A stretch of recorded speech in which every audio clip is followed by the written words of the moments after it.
السلام علیکم. چې کله تاسو خپل موبایل کې د کیبورډ نه ورډ چې دی هغه انټر کوئ څه بټن ووهئ او که تاسو غواړئ چې هغه وویلی شي په تیزه باندې یعنې کوم ټکی تاسو ولیکئ هغه وویلی شي د کیبورډ یې تاته موبایل یې تاته په خپله ووایي دا سیټینګ به ته آن کړې دا سیټینګ به آن کړې نو تاته بیا چې کومه بټن ته وهئ هغه به تاته ووایي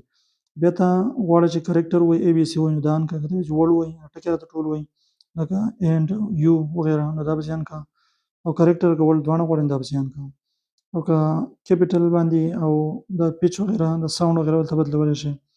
کومه ډیلیټ شوي کرکټر دی هغه تیز وایي دا هم دا کولی شئ دا ټول سیټینګ چې دی دا په کوم ځای کې ته کولی شئ دې لپاره به ته څه وکړې سیټینګ ته به لاړ شئ سیټینګ کې به لاندې راشئ دې ځای کې به وي جنرال منیجمنټ دې کې بیا ته مخې ته یې کیبورډ سیټینګ بیا به لاندې راشئ سوایپ او ټچ ته په دې ځای کې دا تللی شئ سپیک کیبورډ انپوټ اینډ آوټ نو دې ځای نه دا آن کولی او اف کولی شئ نو زه یې نه غواړم د دې وجې نه زه یې اف ساتم تاسو یې غواړئ دا بیا تاسو څه کولی شئ دا بیا دغه کولی شئ آن کولی شئ که تاسو غواړئ چې زموږ ته کوم ټکی مونږه انټر کړی هغه کیبورډ مونږ ته ووایي